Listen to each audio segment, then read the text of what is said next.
we wanted to get any sound out, then we had to connect up some small amplifier like this. Wow. It's kind of painful.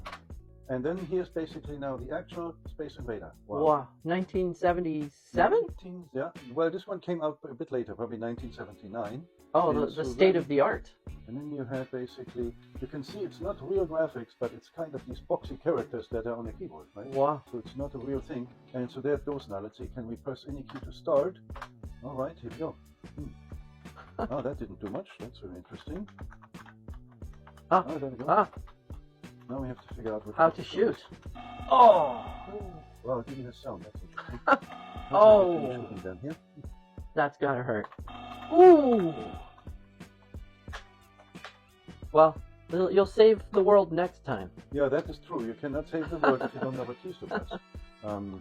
Okay, well, this is okay. Good. So this is a good example of your first programming. This would have been a very sophisticated program. I mean, I had very simplistic programs to start with to type in. Oh. Let's quickly look at one of those. Okay, well, Herman, Yeah. we're going to continue with your story another time. But what I want to know is now is do you hold any world programming records? That comes next. That comes next. I want to show that the next computer that we got, because this one was somewhat limited, as you can see. Yeah. It had a very simplistic keyboard here. Yeah. And so it was kind of very limited. Black and white, no real sound coming out of it. Uh-huh. And so then the next computer that we got, courtesy of our dad, he was smart enough to recognize that this was most important, is of course the Apple II. Ah. And then the Apple II, that was the first computer that was really popular from the Apple company. Yeah. The Apple company is so famous, they call it the Fruit Company in Forrest Gump.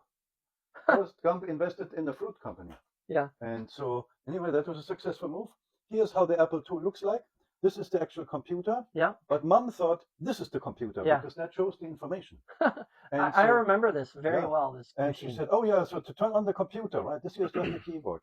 And the amazing thing nowadays is if you go to a website that's called Apple Computer directly in your browser, so you can click here on this thing. Oh wow! And then you have different computer games that you can load. Wow! Here's a particularly interesting one. Yeah. If you click this, that shows you, and then of course you should also go full screen. Yeah. That will show you about 80 different games. You just type in the name of the game. So let's say, Robotron. Let's see, Robo might be. No, Robo is not a choice, but okay. Let's see, Flight. Doesn't matter. So for now, then you press enter, and that will bring up that game in your browser, and you can play it without even owning that computer. Well, I like the incredible sounds.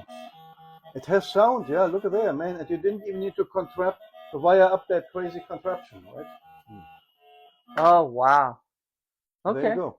So it has color. Wow! Oh man! So this is Steve Wozniak. This is Apple. This is the same Apple that everybody has today as an iPhone, but it's just the first version, right? Yeah, this is the very first Apple, right? That's this thing.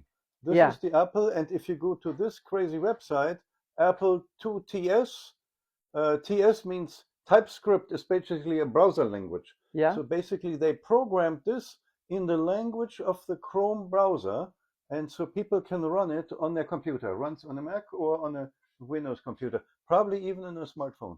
Wow. Yeah. I remember that this was how the original printers used to look.